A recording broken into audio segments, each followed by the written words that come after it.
جی professor صاحب اب آپ کی طرف آتے ہیں، یہ بتائیے بچپن، اب یہ میں چاہتا ہوں کہ یہ جو شخصیت پاک ہے نا بالکل ایسا ہو جیسے ہم ایک لوگوں کو ان کی شخصیت بچپن سے سمجھاتے ہوئے جا رہے ہیں اور وصال پاک تک ایک تسلسل سے گفتگو چلتی رہے. کہیں اگر کوئی مسنگ آپ تینوں میں سے کہیں محسوس ہو، آپ بات کو جو ہے وہ اپنا ریکال کر لیجئے گا کہ جی میں اس کا اضافہ کرنا چاہتا ہوں. اچھا جی، آپ سلام اللہ علیہ کا جو حسین بچپن ہے اور سرکار مدینہ صلی اللہ علیہ وآلہ وسلم کی بارگاہ اقدس میں جو تواتر سے حاضری ہے آپ کے والد کے توسط سے، ذرا وہ بتائیے.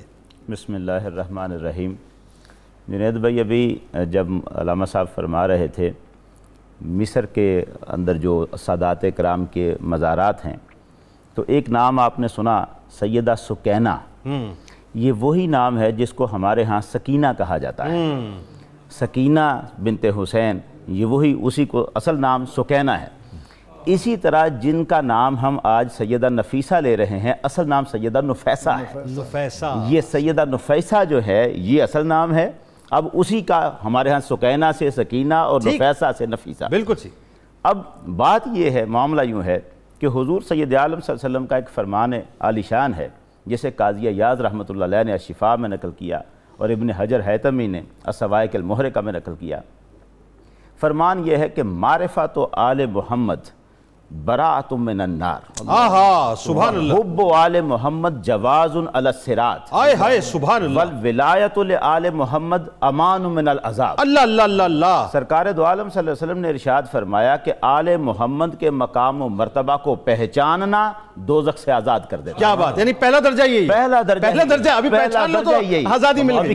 کچھ نہیں. کیا بات ہے. فقط مقام و مرتبہ کی جو پہچان ہے، صرف پہچان کر لو، پہچان ہی ہے وہ دوزخ سے آزاد کر رہی ہے. مطلب جو جان گیا اس کو یہ مقام مل گیا. وحب آل محمد جواز علی الصراط. اور آل محمد کی محبت پل صراط پار کرنے کا ٹکٹ. اب جو قلب میں اتار لے گا اس کو پل صراط سے آسانی سے گزر جائے گا. والولایت لآل محمد امان من العذاب. اور جس نے آل محمد سے دوستی کر لی، محبت ان کی اپنے دل میں رکھ لی، ولایت اپنے دل میں رکھ لی، تو عذاب اللہ تعالی نے سارے اس پر، یعنی جو قدموں پہ فریفتہ ہو گیا اسے ہر عذاب سے چھٹکارا ہو گیا. عذاب سے سبحان اللہ سبحان چھٹکارا ہو گیا. اب یہ تو ہے اہل بیت اطہار آل محمد کی محبت کا جو اثر ہے. ہم جس گھرانے کی بات کر رہے ہیں ظاہر ہے اہل بیت کی جو ابتدائی کڑیاں ہیں وہ یہیں سے تو شروع ہو رہی ہیں. سبحان اللہ. آج بھی اہل بیت کا خون جہاں نظر آتا ہے ہمارے سینے میں محبت کا سمندر ٹھاٹھے مارنے لگ پڑتا ہے. ایسا ہی.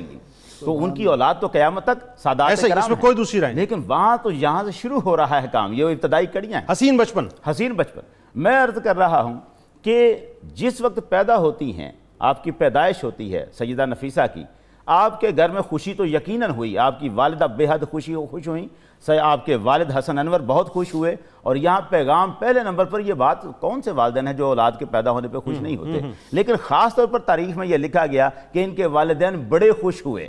ہمارے ہاں یہاں ایک معاملہ بڑا عجیب سا ہے. بیٹیاں پیدا ہوتی ہیں تو شاید بعض چہرے خوش نہیں ہوتے. ان کو یہاں سے سبق لینا چاہیے کہ اہل بیت اطہار کا شیوا یہ ہے کہ بیٹیاں پیدا ہوتے ہیں تو زیادہ خوشیاں مناتے ہیں. بیٹی پیدا ہوئی، اب ان کی جو شکل و شباہت تھی، جو نئے نقش جسے ہم کہتے ہیں، وہ آپ کی حسن انور کی جو ان کے والد ہیں ان کی بہن نفیسہ کے ساتھ ملتے تھے. اچھا. ان کی بہن کا نام بھی نفیسہ ہے. تو وہ اپنے سیرت و کردار کے لحاظ سے ایک بڑا اعلیٰ مقام تھا ان کا. ان کی شکل و شباہت ان کے ساتھ ملنے کی وجہ سے ان کے ساتھ محبت بھی تھی. یہ حسن انور نے اپنی بیٹی کا نام انہی کے نام پر نفیسہ رکھ دیا. ان کا نام بھی نفیسہ تھا، ان کا نام بھی نفیسہ رکھ دیا. اب نفیسہ ہے، گھر سادات کا ہے، وہاں پر جو ہر وقت جو معاملہ چلتا ہے وہ ہے قرآن مجید کی تلاوت چل رہی ہے. سبحان اللہ. اہل بیت کے تذکرے ہو رہے ہیں.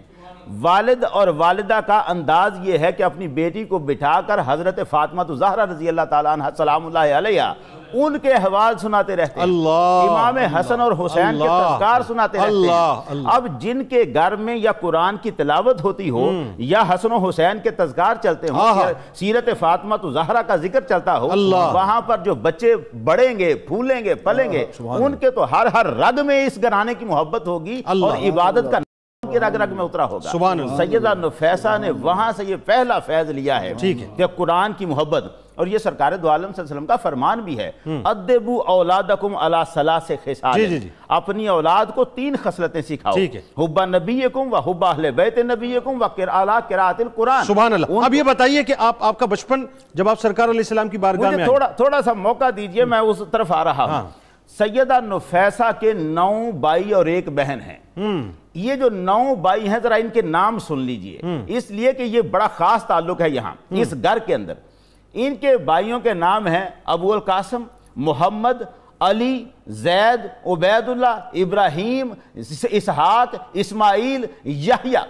یہ ان کے، اب آپ اندازہ کریں، اور بہن ام کلثوم، جس گھر میں والدین آواز دیتے ہوں گے، کہیں محمد کہہ کر بیٹے کو بلاتے ہوں گے، کہیں علی کہہ کر بلاتے ہوں گے، کہیں ابراہیم کہہ کر، اس گھر میں تو سارا دن نبیوں کے ناموں کی تلاوت ہو رہی ہے۔ اللہ اللہ اللہ، تو وہاں سے اس بیٹی کے دل میں تو آٹومیٹکلی ایک محبت آنی ہے۔ سبحان اللہ۔ قرآن کی تلاوت ان کے دل کے اندر ہے، حب اہل بیت ان کے دل کے اندر ہے، خود اہل بیت کی فرد ہیں۔ والد سے تاریخ اسلام سیکھتی ہیں، والد ان کو باقاعدہ طور پر تاریخ اسلام پڑھاتے ہیں، اور پھر ساتھ یہ فرماتے ہیں کہ میں چاہتا ہوں کہ تم صالحہ بنو، عابدہ بنو، اللہ کی نیک بندیوں میں اعلیٰ مقام پہ پہنچو۔ اور یہی سیدہ نفیسہ اپنے والد سے 7 سال کی عمر میں پڑھنا لکھنا شروع کر دیتی ہیں، والد کے ساتھ ہجرت کر کے مدینہ آتی ہیں۔ ٹھیک ہے، جب مدینہ منورہ میں پہنچتی ہیں تو یہاں پر اب بات یہ ہے کہ یہاں میں ڈسکنٹینیو آپ کو اس لیے کر رہا ہوں آپ کی اجازت سے کہ قوالی کی طرف چلتے ہیں، لوٹیں گے اب جب میں آپ کے پاس لوٹوں گا انشاءاللہ، کیونکہ پروفیسر صاحب سے تو کسی اور موضوع پہ بات ہوگی، تو آپ کو یہیں سے میں کنٹینیو کرواؤں گا، کیونکہ یہ آپ ہی کا حق ہے کہ آپ اس کو کمپلیٹ کریں۔ میں آپ کو خوش آمدید کہتا ہوں، رحمت رمضان کی خصوصی براہ راست شریعت میں شہر کا موقع ہے۔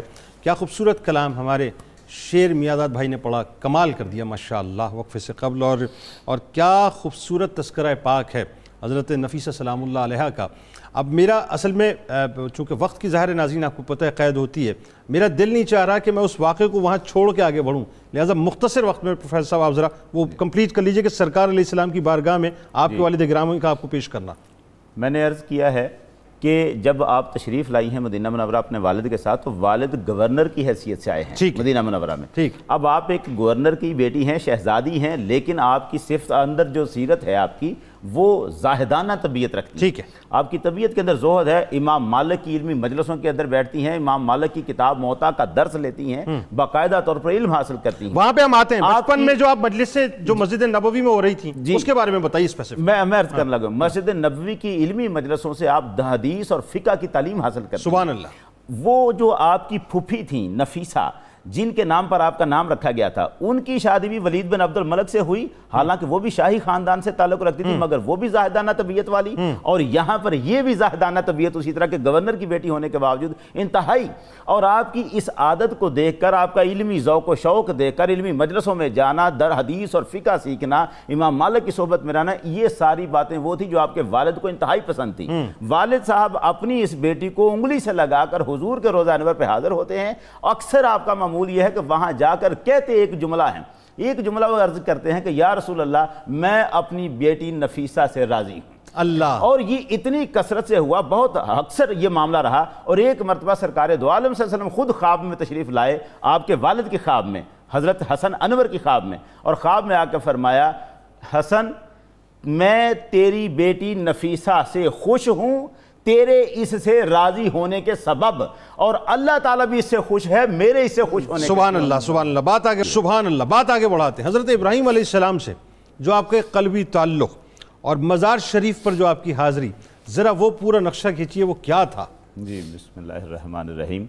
ابھی جو آپ نے جملہ کہا تھا، پہلے میں وہ بھی چھوٹا سا عرض کر دوں کہ یہ جو حضرت اسحاق جا کے حضور سید عالم صلی اللہ علیہ وسلم کی قبر انور پہ بات کرتے ہیں نا، وہاں ایک بڑا خاص جملہ وہ بولتے ہیں، حضور سے عرض کرتے ہیں یا رسول اللہ انی اخطبہا لخیرہا و دینہا و عبادتہا، میں نے جو اس کو رشتے کا پیغام دیا ہے تو اس کی نیکی کی وجہ سے، اس کی عبادت کی وجہ سے، اس کی دینداری کی وجہ سے، مجھے اس کے باقی مال و دولت سے تو کوئی ثروت نہیں تھی اور کوئی اور خواہش نہیں تھی دنیاوی، میں تو صرف اس کی عبادت گزاری کی وجہ سے، وہ جو ان کی سیرت کے اندر عبادت گزاری ہے، خیر ہے، نیکی ہے، تقوی ہے۔ زینب بنت یحییٰ جو آپ کے بھائی یحییٰ کی بیٹی ہیں، وہ فرماتی ہیں کہ آپ کو قرآن مجید کے ساتھ اتنا شغف تھا کہ اکثر قرآن کی تلاوت کیا کرتی تھیں، حافظہ تو تھیں 1 سال میں آپ نے حفظ کیا تھا، یعنی چھوٹی عمر میں ہی جب حفظ کیا تھا تو 1 سال کے اندر قرآن حفظ کر لیا تھا۔ اللہ اکبر۔ حافظہ تھی، قرآن کو اکثر پڑھا کرتی تھیں، اور قرآن پڑھنے کے بعد زینب بنت یحییٰ یہ کہتی ہیں کہ اکثر قرآن پڑھنے کے بعد یہ دعا کیا کرتی تھیں، اللہم یسر لی زیارت قبر خلیل کا ابراہیم علیہ السلام۔ اللہ، بڑا پیار تھا آپ کو ابراہیم علیہ السلام، ابراہیم علیہ السلام سے، پروردگارہ اپنے خلیل ابراہیم کی قبر کی زیارت میرے لیے آسان۔ اللہ اللہ اللہ، اتنی دل میں تڑپ تھی، ایک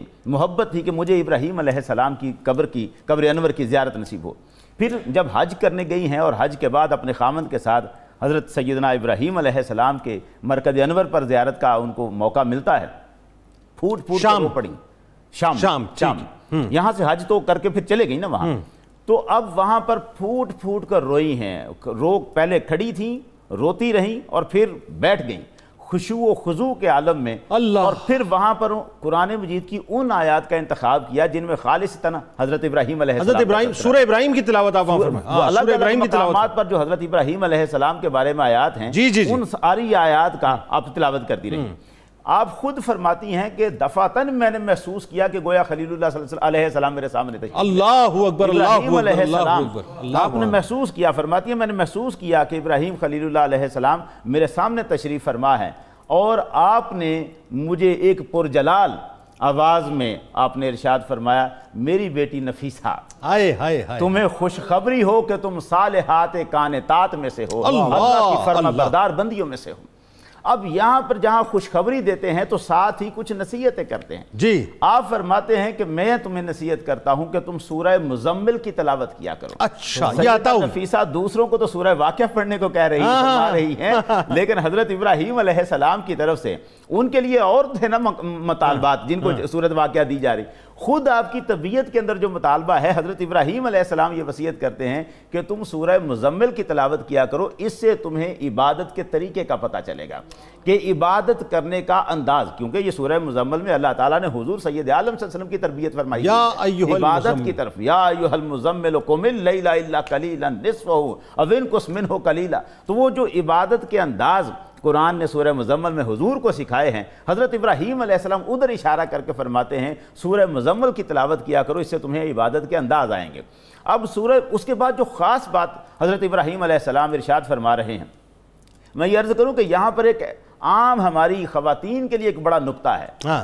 ابراہیم علیہ السلام فرماتے ہیں کہ بیٹی جہاد عبادت ہے، رزق کی تلاش کرنا، رزق حلال کی تلاش کرنا یہ بھی عبادت ہے، اور خواتین کا گھر کا کام کرنا یہ بھی عبادت ہے۔ اللہ، یعنی حضرت ابراہیم علیہ السلام نے خاص طور پر جو مینشن کیا ہے اس بات کو، آپ نے فرمایا کہ خواتین کے لیے گھر کا کام کرنا بھی عبادت ہے۔ اللہ، پھر جب آپ فرماتے ہیں کہ تمہیں مبارک ہو کہ تمہیں اللہ تعالیٰ تمہیں کبھی نہیں بھولے گا، اس نے تمہاری دعا کو قبول کر لیا ہے۔ آپ ان سے پھر یہ عرض کرتی ہیں کہ میں آپ سے یہ چاہتی ہوں کہ آپ میرے لیے دعا کریں کہ مجھے اللہ تعالیٰ قبول فرما لے، میں اللہ کی ایک صالح بندی بن کے رہنا چاہتی ہوں، اسی کی رضا میرے لیے مجھے چاہیے، مطلوب ہے مجھے۔ تو آپ فرماتے ہیں کہ اللہ نے تیری دعا قبول فرما لی ہے، تو ہے اللہ کی بندیوں میں۔